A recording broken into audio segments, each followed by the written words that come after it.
Halo Sobat Akademia, selamat datang di podcast Suara Akademia, sebuah ruang diskusi yang membahas tentang gagasan, wawasan, dan juga inspirasi bersama narasumber terpercaya. Kali ini bersama saya Alfiana Yuniar selaku moderator yang akan memandu jalannya diskusi pada pagi hari ini. Dan di tengah-tengah kita sudah hadir narasumber yang cantik dan juga ganteng. Kita sapa dulu.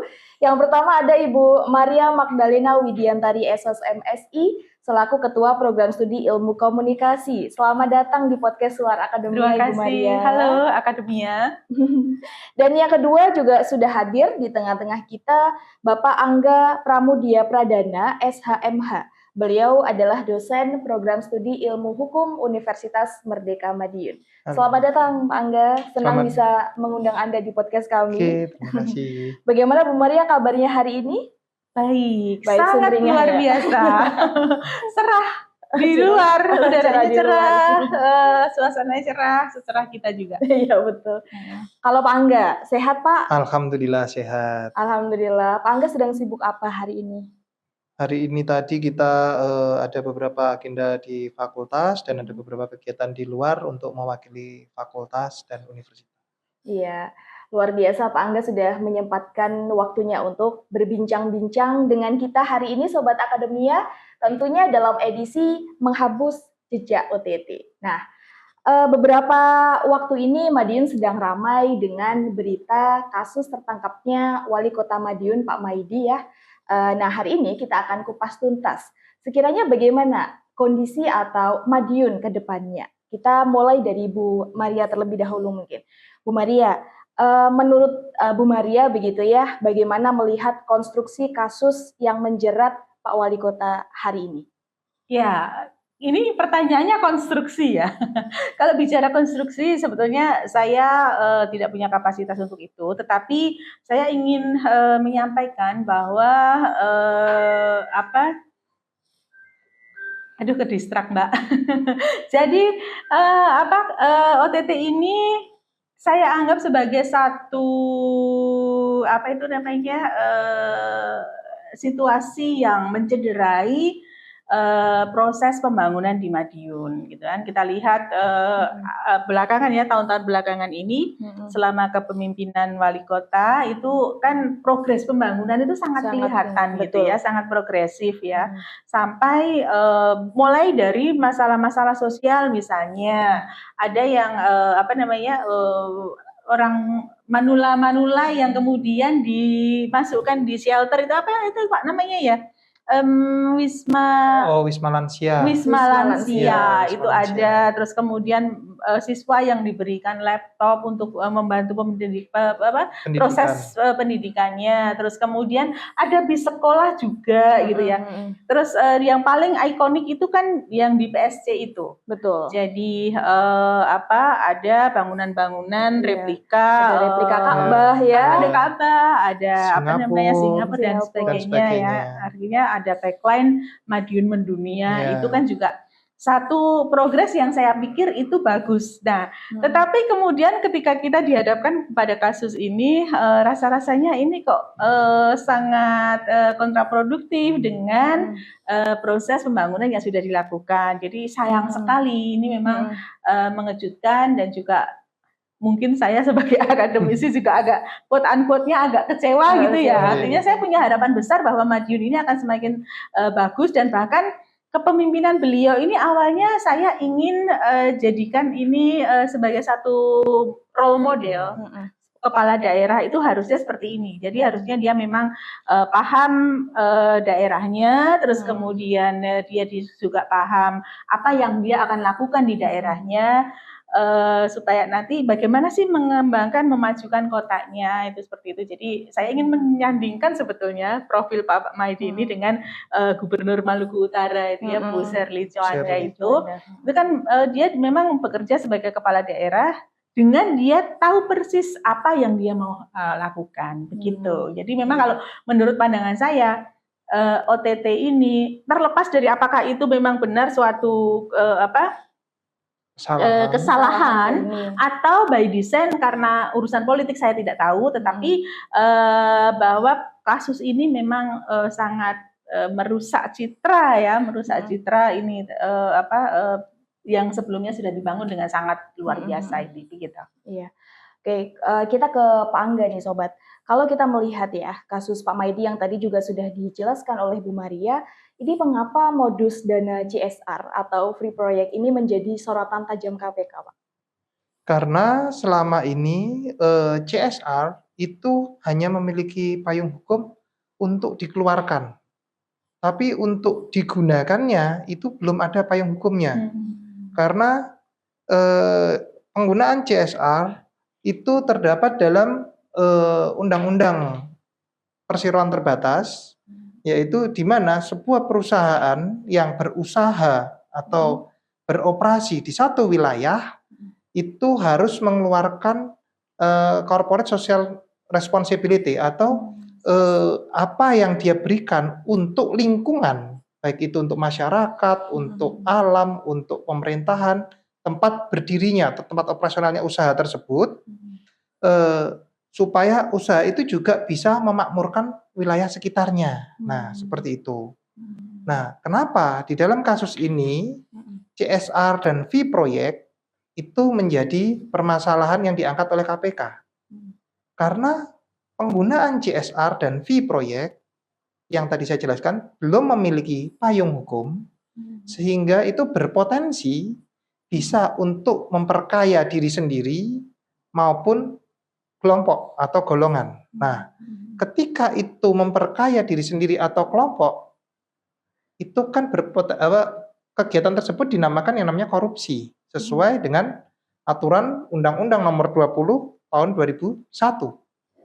Di mana undang-undang itu berbunyi bahwa korupsi adalah suatu tindak kejahatan, ya kan, yang merugikan negara. Nah, itu poinnya merugikan negara.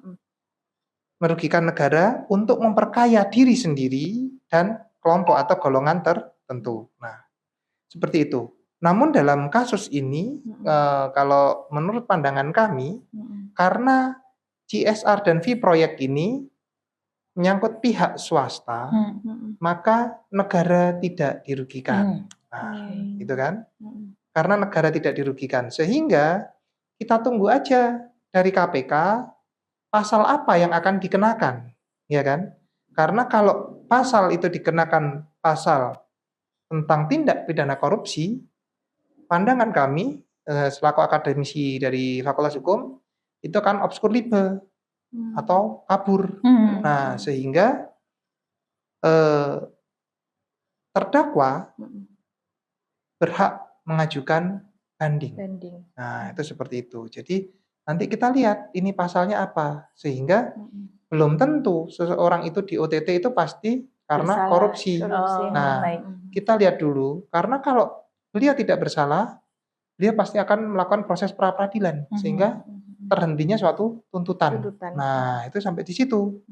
Oleh sebab itu kita lihat karena unsurnya tidak ada keuangan negara baik dari APBD maupun APBN yang dirugikan, makanya kami memantau dulu sebelum memutuskan bahwa beliau tersangka korupsi atau tidak, dan status beliau hari ini baru tersangka, belum terdakwa atau terpidana. Oke, seperti itu. Artinya sampai saat ini belum pasti begitu ya beliau akan terpidana atau terdakwa begitu. Menarik. Tadi ada pembahasan bahwasanya di dalam kasus ini ada keterlibatan pihak swasta begitu ya. Kalau menurut Bu Maria, apakah ini kemudian bisa mengindikasikan adanya sistem birokrasi yang sakit? Kalau bicara birokrasi ya, kita ini sudah seperti jadi rahasia umum ya kan, karena gerakan reformasi birokrasi yang selama ini dicanangkan oleh pemerintah itu memang belum sepenuhnya menunjukkan hasil yang sesuai harapan begitu ya, sesuai dengan apa yang ingin kita capai. Tetapi bagaimanapun juga proses perbaikan itu kan akan terus-menerus kita lakukan atau dilakukan oleh pemerintah. Tetapi sesuatu yang sudah membudaya ya, sesuatu yang sudah membudaya, sudah Artinya itu sudah semacam apa ya, bisa dikatakan lifestyle-nya birokrasi kita itu mungkin untuk menghapus itunya itu agak lebih sulit ya. Mengatakan birokrasi sakit itu mungkin tidak sepenuhnya benar, tetapi bahwa ada situasi atau kondisi yang tidak sesuai dengan idealnya birokrasi itu memang harus kita akui ada. Tetapi saya ingin lebih menggarisbawahinya begini. Kasus-kasus yang melibatkan korupsi di birokrasi itu kan sudah sangat banyak ya, entah nilainya itu sekecil apapun itu sudah sangat banyak dan karena hal ini tidak hanya merugikan negara saja, tidak hanya merugikan pihak-pihak yang terkait, tetapi juga bahwa ini membuat target dari pencapaian pembangunan yang untuk digunakan oleh masyarakat ini menjadi berkurang atau tidak tercapai gitu. Nah, ini yang harus menjadi perhatian teman-teman di birokrasi. Budaya-budaya korup, termasuk tadi ya fee proyek ya. Saya nggak tahu apakah ada aturannya fee proyek di dalam aturan itu, apakah memang dibenarkan, dibolehkan, atau memang sedikit aja nggak apa-apa ya gitu ya. Saya nggak tahu itu, tetapi paling tidak beginilah, apa yang sudah diplafonkan untuk pembangunan ya sudahlah dipakai untuk pembangunan saja, untuk sepenuhnya kepentingan masyarakat. Kan mereka sudah dapat jatahnya sendiri ya, ada gajinya, ada tukinnya, ada segala macam begitu ya. Keserakahan macam itu jangan dipakai lah ya. Jadi yang sakit-sakit di birokrasi ini yang harus dihilangkan sedikit demi sedikit. Saya yakin sebetulnya tidak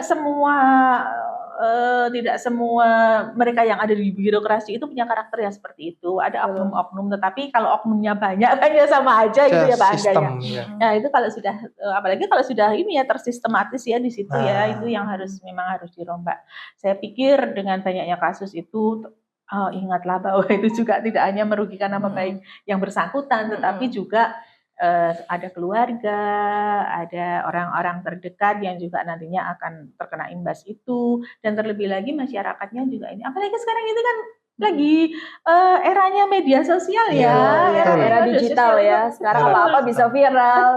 Apalagi kalau sudah terlanjur viral, itu untuk mengembalikan citra itu sangat susah. Jadi dengan situasi sekarang ada media sosial, itu seperti mata masyarakat itu begitu tajam menyorot orang-orang yang ada di birokrasi. Nah, kasus-kasus semacam ini, kejadian-kejadian semacam ini harus menjadi warning buat kita, juga refleksi buat kita apakah kita itu sudah jalannya udah benar atau belum gitu. Tetapi saya sepakat dengan tadi yang disampaikan oleh Pak Angga, bahwa ini harus ada jelas dulu aturannya. Bagaimana CSR itu bisa digunakan untuk pembangunan dan kemudian mungkin juklaknya itu juga harus jelas ya, begitu ada pengaturannya tuh harus jelas, dan itu kalau bisa ya transparan di masyarakat bahwa misalnya ini pembangunan di sektor ini diambilkan dari CSR ini misalnya seperti itu, dan itu harus saling menguntungkan antara pemerintah dengan pihak swastanya. Jadi jangan seolah-olah pemerintah saya bisa mengerahkan swasta untuk terlibat di dalam proses pembangunan, tetapi kemudian itu memberatkan di pihak swastanya gitu. Jadi memang harus ada pengaturan, harus ada kejelasan, transparansi, dan karena eranya sekarang itu era media sosial, semua hal bisa viral. Mungkin itu yang harus menjadi refleksi teman-teman di birokrasi. Oke, saya izin menambahkan yang silakan. Dari Bu Maria tadi tentang fee proyek. Hukum itu ada dua, yaitu ada hukum tertulis yang kita sebut dengan undang-undang dan peraturan. Ada juga hukum tidak tertulis, yaitu kebiasaan yang terjadi di masyarakat. Fee proyek, makanya kenapa Bu Maria kok abu-abu? Ya karena fee proyek itu biasanya adalah kebiasaan turun-menurun zaman Belanda atau bahkan zaman azali yang terus berbudaya dan berkembang di masyarakat. Nah, sehingga dikarenakan aturan hukumnya belum ada, maka fee proyek ini jadi menjamur prakteknya dan berkembang di masyarakat. Nah, sehingga itu merupakan celah hukum karena belum ada aturannya, celah hukum yang sering digunakan untuk menyalahgunakan kekuasaan atau kewenangan. Nah, seperti itu. Sehingga yang kami takutkan apa-apa karena ini belum ada payung hukumnya, ini dipakai sebagai celah hukum untuk menjatuhkan seseorang atau untuk melakukan sesuatu tindakan yang melanggar hukum. Untuk mengambil keuntungan dari adanya ketidakpastian hukum ini, begitu ya. Jadi di situ Nah, ini mungkin sumber sakitnya di sini nih, mengambil celah, memanfaatkan karena gitu. selama ini kan hukum kita itu saya bilang terlambat. Contoh seperti kitab undang-undang hukum pidana yang masih hangat ini ya, karena itu orang-orang sekarang jadi takut pacaran aja bisa dipidana, apalagi yang terbaru nih nikah siri itu bisa dipidana. Nah, ya kan? Ini kita melenceng sedikit nih, karena apa? Di mana ada perbuatan dulu, baru hukumnya mengikuti. Nah, terlambat tidak menutup kemungkinan nanti juga gitu. Di mana ada CSR, V-Proyek, baru dibuatkan aturannya mengikuti. Nah, seperti itu. Jadi aparat penegak hukum ini kalau saya bilang itu kerjanya tuh lari-lari terus. Karena dia selalu ngikutin maunya penjahat nih kayak gimana nih. Gitu. Karena penjahatnya sih ya. Karena aparatnya kalau salah dalam bertindak, tidak ada aturan hukumnya, dia juga bisa disebut melanggar. Nah, baik itu melanggar etik, profesi dan sebagainya. Kena sanksi sendiri, ya kan? Nah, oleh sebab itu, untuk masalah ini seyogyanya kita tunggu apakah pembuktian hakim nanti yang bersangkutan ini benar terjadi korupsi, gratifikasi, atau tindak pidana yang lainnya. Karena pada masa digitalisasi seperti yang Bu Maria bilang sekarang, untuk mengembalikan reputasi itu jelek. Tapi kalau kita untuk menghancurkan reputasi, tanpa kita tahu kebenarannya, yang penting katanya A, sumbernya tidak jelas. Nah, makanya UU ITE kita bekerja. Nah, itu katanya A. Ya sudah, masyarakat dengan tidak paham hukum atau dengan rendahnya pendidikan ikut langsung menjustifikasi sesuai narasi sehingga yang berkembang. Akibat justifikasi masyarakat atau akibat ikutan tadi itu nanti efeknya itu panjang, mulai dari ekonomi, sosial, stabilitas politik dan sebagainya. Oke, itu dari kami. Kalau yang dinyatakan sistem tadi, sistem yang sakit. Iya benar, menarik sekali. Kalau tadi sudah disampaikan oleh Bu Maria bahwasanya branding Kota Madiun ini adalah Madiun mendunia, gitu ya.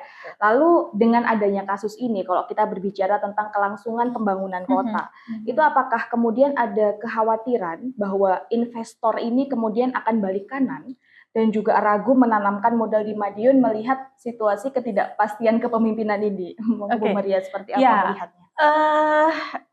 Kalau ketidakpastian terkait dengan investor mungkin tidak terlalu ada impact yang besar ya, karena kebetulan yang terlibat saya lihat ini ya investornya investor lokal kan investor lokal. Jadi bukan ini, tetapi itu tidak menutup kemungkinan pasti ada efeknya begitu. Tetapi yang saya berharapnya begini. Karena ya oke lah, wali kotanya sudah tertangkap tangan dan kemudian sedang menjalani proses hukum yang kita juga tidak tahu apakah nanti proses hukumnya akan mengarah kemana. Tetapi kan ada ya sekarang penggantinya, maksudnya ada PLT wali kotanya. Nah mungkin yang ini sudahlah kita hapus, selesaikan. Jadi maksudnya biarkan proses hukum berjalan sesuai dengan koridor hukum yang berlaku. Tetapi kemudian kita kan tidak boleh hanya terpaku hanya di kasus ini saja, terus kemudian berhenti. Jadi OTT wali kota ini bukan berarti kemudian proses pembangunan berhenti. Tidak, kan karena pasti tetap harus berjalan, tetapi dengan mengevaluasi hal-hal yang kemarin itu mungkin dianggap salah begitu ya, supaya nanti ke depan itu hal-hal itu tidak terjadi lagi begitu. Nah, terkait dengan branding Madiun mendunia ini, kalau saya membaca ini ya keilmuan city branding ya. Pada umumnya kota itu mendasarkan brandingnya itu berdasarkan kalau tidak sejarahnya, karakter masyarakatnya, terus kemudian unsur geografisnya atau tata letak positioningnya, letak kotanya itu secara geografis. Itu baru sekarang ini yang bisa dikatakan yang dilakukan di Madiun ini satu anomalinya tapi anomali yang positif. Karena kalau kita di Madiun ini kan seharusnya akar brandingnya itu kan kota pendekar, kota pecel, ya kan. Nah, itu kota gadis kayaknya dulu juga kota gadis itu dulu kan gadis. perdagangan, Kan industri pendidikan dan pendidikan. industri ya itu kan singkatan ya, akronimnya itu sebenarnya akar brandingnya itu lebih ke ini apakah, nah ini masih saya sedang melakukan riset tentang ini, apakah branding Madiun Mendunia ini nanti akan mencabut akar budaya atau akar karakter masyarakat Madiun yang kota pendekar tadi dan kota pecel tadi begitu. Tetapi pada faktanya dengan branding Madiun Mendunia yang diikuti dengan pembangunan beberapa kawasan yang memang dia menarik atau ya menarik ikon-ikon global yang dipasang di tadi PSC, terus kemudian PSC itu ada berapa itu? 6 negara ya? 6 negara tanpa visa. 8 itu ya. 8 ya? 8 ya, sudah berkembang lagi ya. Terus kemudian ada kampung Jepang juga itu kan ya? Yang di sini nih. Ya, artinya betul. Artinya ikon-ikon dunia itu dibawa ke Madiun dan faktanya memang sekarang menarik banyak pengunjung begitu loh. Menarik banyak pengunjung, terus kemudian masyarakatnya pun itu memberikan dukungan, antusias juga dengan itu begitu. Nah, itu artinya kalau kita mengatakan bahwa nanti akan mematikan karakter yang pendekar dan sebagainya, bisa jadi kenapa kok kemudian pemerintah kota ya itu memilih untuk mengembangkan branding Madiun Mendunia ini karena mungkin kalau kota pendekar mungkin stuck hanya di situ aja. Jadi mungkin idenya tidak berkembang kemana-mana. Terhambat inovasinya, kreativitasnya mau dikembangkan kemana itu agak sulit mungkin. Nah kemudian dengan cara itu ternyata kunjungan wisatanya juga sangat besar. Terus kemudian termasuk kota yang mendapatkan banyak penghargaan dengan adanya branding itu begitu. Terus kemudian juga impact-nya terhadap UMKM di sekeliling itu juga bisa dirasakan begitu. Karena itu Madiun Mendunia ini saya pikir ya pasca OTT ini memang kalau memang itu punya implikasi yang positif terhadap kota, terhadap masyarakatnya, terhadap perekonomian kota secara umum, peningkatan kualitas pelayanan publik dan seterusnya, itu lebih baik memang tetap dilanjutkan seperti roadmap-nya ya, sesuai dengan roadmap-nya yang nanti jangan lagi mengulang apa yang sudah terjadi. Meskipun tadi Pak Angga sampaikan bahwa kita belum tahu loh ini benar atau salah. Karena masih abu-abu kan ya. CSR-nya itu aturannya belum jelas begitu kan. Terus kemudian penggunaannya seperti apa itu juga belum jelas. Saya malah membayangkan begini agak pikiran akal saya ya. Jangan-jangan loh ya pas waktu OTT itu oke lah ketemu uangnya. Jangan-jangan itu pas mau ngumpulin lagi kesepakatan. Ini saya butuh dana RAB-nya sekian untuk jadi baru mau mulai gitu ya. Jadi bukan dalam rangka untuk kepentingan pribadi, tetapi mungkin loh ya. Ini jangan ini ya. Saya tetap tidak membenarkan tindakan korupsi maupun apapun gitu ya, gratifikasi dan seterusnya. Tetapi jangan-jangan mereka ini sebenarnya sedang bersepakat. Ini RAB-nya kalau membangun yang ini sekian nanti dikumpulkan dari CSR gini. Ini Pak sepahannya yang untuk ini jangan-jangan seperti itu. Nggak tahu juga gitu ya. Nah itu tadi yang disampaikan Pak Angga. Kita masih menunggu prosesnya. Nanti saat ini masih berlangsung gitu. Jadi kalau branding Madiun Mendunia tadi, saya pikir itu sudah cukup bagus ya. Nanti siapa tahu nanti dengan branding Madiun Mendunia ini ya sudah ini tiba-tiba nanti yang kota pendekar dan kota pecilnya ikut keangkat ya gitu. Pendekar mendunia. Gitu. Iya, baik. Kita coba ke Pak Angga. Ini kita berbicara tentang masa transisi dan kepemimpinan baru ya Pak ya. Mengingat sekarang Wakil Wali Kota Mas Bagus Panuntun ini kemungkinan besar akan mengambil alih ya sebagai PLT. Lalu kemudian apa tantangan terbesar beliau dalam menjaga stabilitas politik dan kepercayaan warga dalam waktu dekat ini, Pak? Nah, kalau menurut tugasnya yang diatur di Undang-Undang Pemerintahan Daerah, yang namanya wakil wali kota itu kan hanya urusan administratif. Jadi misalnya kayak mutasi pegawai, pengangkatan pegawai, SK, gaji, itu yang berwenang penuh itu hanya itu adalah wakil wali kota, bukan wali kota. Kalau wali kota itu adalah kerjanya di lapangan melayani masyarakat. Nah, kalau tantangan terbesarnya sekarang tinggal Mas Bagus gimana caranya berkomunikasi dengan warga, bisa lebih baik nggak berkomunikasi dengan masyarakatnya daripada Pak Wali yang sebelumnya, kan seperti itu. Nah, ketika Mas Bagus nanti komunikasi baik, bisa bekerja di lapangan, tidak administratif lagi. Nah, itu ketika seperti itu, saya rasa nanti untuk stabilitas politik dan kepercayaan warga ini tidak akan rusak, tidak akan bergejolak, gitu. Tapi kalau beliau biasanya di kantor, biasanya begini, ketemu warga jarang, komunikasi juga kurang baik, terlalu protokoler dan sebagainya. Nah, itu stabilitas politik dan kepercayaan warga juga akan bergejolak, tentunya seperti itu. Jadi kembali lagi kita dari payung hukumnya, tupoksinya sudah dibagi. Nah, sekarang tinggal bagaimana sikap beliau dalam menangani pergantian tupoksi ini tadi. Nah, mungkin Bu Maria bisa nambahkan itu tapi kalau saya melihat itu begini ya. Saya sejak ada kasus ini ya, yang sebelumnya saya perhatiannya itu kan lebih kepada progres pembangunannya, betul ya. Bagaimana dia menciptakan satu image kota Madiun yang global mendunia begitu ya. Itu berjalan sangat baik. Tetapi pasca OTT ini saya kemudian lebih tertarik kepada bagaimana sikap masyarakat gitu ya, masyarakat secara umum mensikapi ini gitu. Kalau saya lihat kemarin itu ada karangan bunga, terus kemudian ada tanda tangan dukungan dan seterusnya, narasi-narasi di media sosial itu juga banyak yang masih menyatakan dukungan dan mereka merasa bangga dengan progres yang sudah dicapai oleh Kota Madiun begitu ya. Saya pikir untuk public trust ini bukan persoalan yang sangat besar. Saya melihat hanya suara-suara kecil yang datangnya dari lawan politik beliau dulu waktu ini. Nah, nanti Mas Bagus ini mungkin bisa tetap melanjutkan sesuai dengan roadmap, tetapi memperbaiki bagaimana dia betul berkomunikasi, berinteraksi dengan masyarakat, dengan modal dukungan yang sudah besar ini gitu.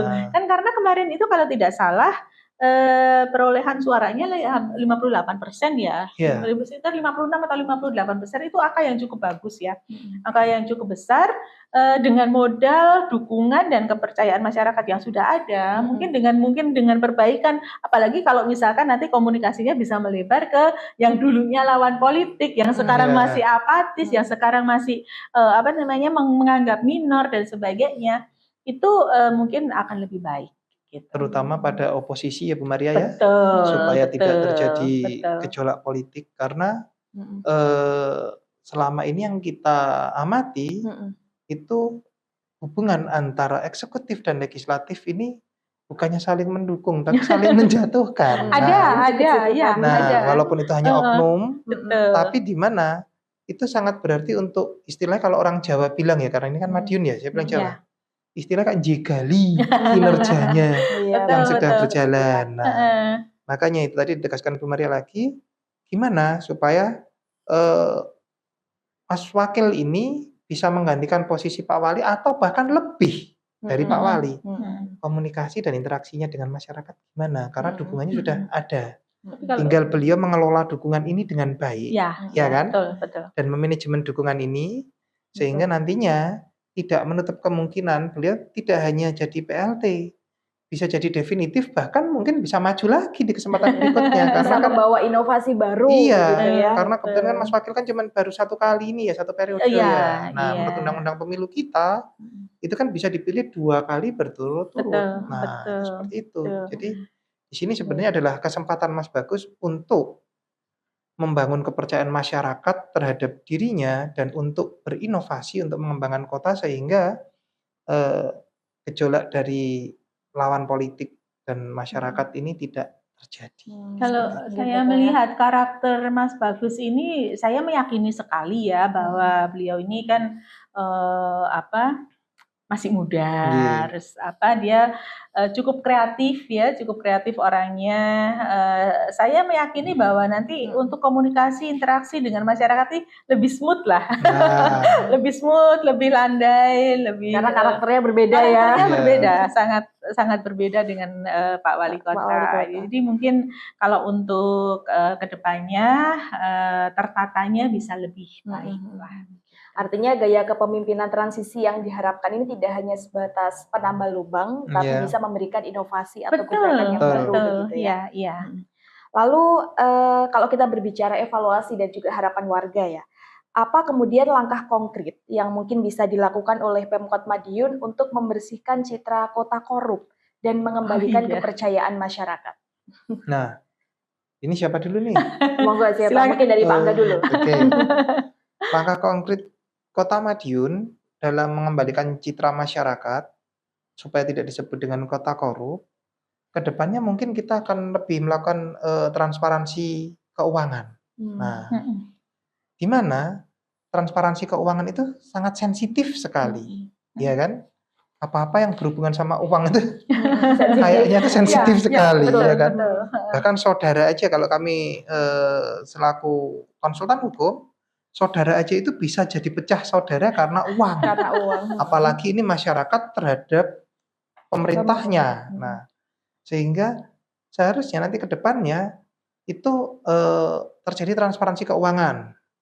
Yang kedua, sering terjadi evaluasi atau yang sering kita sebut dengan dengar pendapat. Nah, di mana dengar pendapat Jenderal Stadium itu memaparkan semua kinerja dan gimana kinerja kita yang sudah ada untuk dievaluasi. Nah, terus yang ketiga, seharusnya hubungan antara eksekutif dan legislatif ini ada satu jembatan yang dimana mereka itu saling bersinergi. Sehingga mereka itu saling mendukung. Jadi ketika nih ada satu celah hukum yang bisa dimanfaatkan oleh orang lain. Nah, legislatifnya nyiapkan, harusnya ini seperti ini. Nah, eksekutifnya menjalankan persiapan yang dilaksanakan. Sehingga tidak terjadi celah hukum. Hal tersebut membuat pembangunan daerah ini cukup pesat. Nah, ketika pembangunan daerah cukup pesat, perekonomian juga stabil, ya kan? Sistem politiknya juga stabil. Kira-kira pertanyaan saya kembalikan ke moderator nih. Kira-kira kepercayaan masyarakat mana yang tidak percaya? Nah, jadi lebih ke ini ya, fungsi pengawasan dewan ya. Nah, supaya ini jangan anggota dewan itu hanya mencari celah buruknya saja, tetapi pengawasan tetap berjalan, tetapi juga kan fungsi yang lain juga ada ya, fungsi legislasinya ada, pengawasannya ada, kontrolnya ada, budgetnya juga. Kan penyusunan APBD itu juga melibatkan anggota dewan, begitu kan ya. Jadi penyusunan APBD-nya itu juga nanti pelaksanaannya juga harus melibatkan fungsi pengawasan dewannya itu. Saya pikir itu. Kalau bicara masalah langkah konkret tadi ya, saya ini loh, dengan performa seorang Maidi ya sebagai wali kota yang sudah membuat rakyatnya sebagian merasa bangga ya, sebagian besar merasa bangga, kemudian sampai terpilih kembali dan progres pembangunannya bisa kasat mata bisa dilihat, begitu kan ya, kemanfaatannya juga ada, itu aja bisa keceglong begitu loh ya. Nah, ini bisa menjadi refleksi untuk teman-teman di birokrasi supaya nanti jangan lagi hal ini terulang, karena seperti yang saya sudah sempat sampaikan di media kemarin ya, bahwa sebetulnya kalau kita berjalan itu yang bikin kita kesandung itu kan bukan gunung yang besar, tetapi batu yang kecil gitu ya, itu yang bisa membuat kita terjatuh. Jadi bagaimanapun kita juga harus hati-hati dengan kerikil-kerikil yang mungkin ada di sekitar kita, supaya nanti nggak jatuh lagi. Perbaikannya seperti tadi, misalkan transparansi, tidak hanya dalam hal anggaran, tetapi juga mungkin dalam rangka penyusunan kebijakan. Jadi libatkanlah banyak masyarakat, masukan-masukan dari masyarakat bagaimana menyusun kebijakan. Apakah ini sudah pas atau belum, begitu loh ya? Sesuai dengan kebutuhan masyarakat atau belum? Karena kemarin sempat juga saya melihat di media sosial ya anggota dewan yang kemudian ngasih lihat nih, ini masih rusak kayak begini, pembangunan hanya terpusat di PSC atau hanya terpusat di mana ini di Ganggang masih kayak begini gitu ya. Nah itu kan butuh partisipasi masyarakat, begitu bagaimana supaya yang tadi yang masih bolong-bolong tadi, Pak jangan yang pusat-pusat aja dong yang dikeliatin gitu ya. Yang kayak begini-begini itu juga harus kelihatan begitu. Nah itu juga bisa harus menyeluruh. Betul. Jadi ada keterlibatan masyarakat dalam penyusunan kebijakan, kemudian penganggarannya juga melibatkan, karena memang melibatkan anggota dewan, tetapi pengawasannya juga anggota dewan harus terlibat. Ketika membuat kebijakan pun itu kan juga antara eksekutif dan legislatif ini kan juga harus bekerja sama gitu ya. Jadi saya pikir kalau misalkan dengan komitmen yang tinggi antara nanti pemerintah di bawah kepemimpinan Mas Bagus dengan anggota dewannya yang sekarang begitu kan ya. Itu kalau ada sinergi yang bagus, itu saya pikir nanti progres ke depan itu akan lebih berjalan dengan baik. Kemudian jejak OTT ini bisa terhapus lama-lama. Jangan lupa 3 wali kota sebelumnya ini kan hat-trick ini kita sudah. Jadi wali kota yang dulu ya Pak Kokok Raya itu, terus kemudian Pak Bambang Irianto itu juga kena, Pak Maidi juga kena. Ini 3 ini sudah ini loh ya, sudah harusnya sudah jadi warning bener ini buat kita gitu ya. Supaya Madiun ke depan jangan ada lagi yang begini. Nanti citra yang sudah kita bangun sangat luar biasa ini tiba-tiba nanti tercederai oleh itu begitu. Jangan sampai kasus OTT atau kasus hukum itu menimpa lagi kepala daerah kita. Itu saya rasa. Nah, ini saya mau menanggapi sedikit dari Bu Maria tentang 3 kepala daerah Madiun yang terlibat korupsi. Nah, ini adalah contoh bahwa bahasa atau komunikasi media sosial yang salah. Kenapa kok disebut 3? Padahal faktanya, kalau kita orang hukum kan itu lihat faktanya. Faktanya itu yang disebut wali kota itu harusnya, saya benarkan di sini mumpung ada kesempatan nih. Saya benarkan harusnya 2 wali kota. 2 wali kota. Karena apa? Pak Kokok Raya pada saat terjaring KPK, beliau telah selesai melaksanakan masa baktinya sebagai wali kota. Sedangkan Pak Bambang Irianto itu di proses KPK, kalau saya bilang ditangkap kok terlalu kasar ya, di proses KPK itu pada saat beliau melaksanakan jabatannya di periode kedua. Sama dengan Pak Maidi, itu di proses KPK juga pada saat beliau melaksanakan jabatannya periode 2. Nah, sehingga disebut istilahnya wali kota nonaktif. Tapi kalau ini tadi yang satu itu kita bisa nyebutnya mantan wali kota. Nah, di situ tadi. Itu juga itu ya kasusnya juga waktu masih menjabat dari ketua DPRD.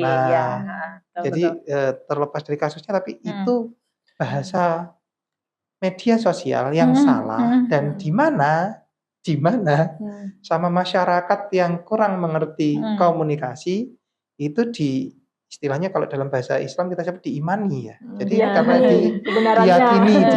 diyakini kebenarannya, sehingga bahasa tersebut jadi viral nih. 3 wali kota Madiun terjerat korupsi. Nah, karena 3 itu makanya tadi moderator menyatakan bahwa bagaimana kita bisa menghapus. Nah, susah karena 3 sebenarnya kita 2. Nah, bahasa-bahasa itu yang membuat kita semakin susah dalam menghapus suatu tracking atau suatu istilahnya kayak masalah di masa lampau, atau itu nanti akan dijadikan sejarah. Nah, seperti itu. Padahal itu hanya kesalahan pada komunikasi atau kesalahan pada narasi bahasa. Ya, betul. Artinya di era sekarang kita juga harus cerdas dan bijak ya. Masyarakat harus bisa memahami dan juga menelusuri narasi komunikasi ini betul atau salah begitu, supaya tidak menimbulkan miskomunikasi yang berlebihan. Dan terakhir, jika memberikan satu pesan nih untuk masyarakat Kota Madiun yang mungkin saat ini ada yang kecewa, kemudian ada yang pesimis begitu. Kira-kira pesan apa? Mungkin dari Pak Angga dulu. Kalau pesan saya sih, supaya Madiun ini tetap kondusif, perekonomian tetap stabil, stabilitas politik tetap terjaga. Setidaknya warga Madiun itu karena ini tidak menyangkut kepentingan warga secara langsung, tidak usah terpancing dengan isu atau dengan berita yang berkembang. Cukup diikuti saja dari televisi. Nggak usah demo kayak yang kasusnya di Pati itu. Oh iya. Itu kan iya, kita sudah rugi biaya, rugi waktu, rugi ekonomi. Nanti takutnya ketika tidak ada investor, ketika perekonomian kita stuck, ya kan? Anak istri panjenengan di rumah ini mau dikasih makan apa? Iya, Kan benar. seperti itu. Yang penting wetenge wareg, uripe ayem, Madiune jalan. Nah, itu aja sih pesan saya. Iya, terima kasih, menarik sekali. Kalau Bu Maria? Ya, sama seperti Pak Angga. Kalau tadi menganalogikan dengan Pati, kan bedanya Pati dengan Madiun itu kan kalau di Pati di demo, kalau di sini ada aksi simpati Iya. ya. Jadi memang berbeda kan, karena kalau yang di sini memang yang di Pati itu memang dimusuhi sekali Iya. oleh warganya. Kalau yang di Madiun ini Sangat kan disenangi. sangat dicintai begitu Iya. kan ya. Berbeda. Tetapi bagaimanapun life go on. Jadi kita tetap harus berjalan. Tidak perlu, memang betul, tidak perlu membuat gerakan-gerakan impulsif yang justru membuat situasi menjadi semakin panas, semakin tidak nyaman. Kalau saya melihat dari media sosial itu, narasinya itu saling berbenturan ya, ada yang ada yang pro, ada yang kontra. Iya. Terus kemudian ada orang yang kemudian membuat gerakan-gerakan yang justru memanas-manasi situasi. Begitu saya pikir itu tidak akan bermanfaat buat kita, terus kemudian kontraproduktif juga dengan keinginan kita untuk membuat Kota Madiun ini semakin baik, dan nggak ada pengaruhnya sama proses hukum yang sedang berlangsung begitu loh. Betul, iya. Jadi saya pikir sudahlah, yang sedang menjalani proses hukum silakan dijalani. Kita toh juga belum tahu nanti endingnya Finalnya akan seperti apa. Tapi yang penting kita tetap menjaga Madiun ini aman, nyaman, terkendali, dan nanti akan berjalan lagi seperti sedia kala. Apalagi kalau misalnya lebih bagus gitu ya. Saya Kita rasa. doakan yang terbaik untuk Madiun. Amin. Ya. Baik, tidak terasa kita sudah di penghujung podcast. Boleh diminum dulu tehnya. Dan kalau tadi kita sudah banyak membahas tentang Kota Madiun, Sobat Akademia, Madiun saat ini sedang bertransformasi. Dari kota yang hanya diingat karena sejarahnya menjadi kota yang dibicarakan karena masa depannya. Untuk itu, ini proses masih berjalan ya, kita kawal bersama dengan ketaatan pada aturan dan keberanian untuk terus bersuara. Saya Alfiana Yuniar selaku moderator, saya ucapkan terima kasih kepada Bu Maria dan juga Pak Angga yang sudah hadir pada podcast Suara Akademia. Sampai jumpa di episode berikutnya. Salam Akademia. Sampai jumpa.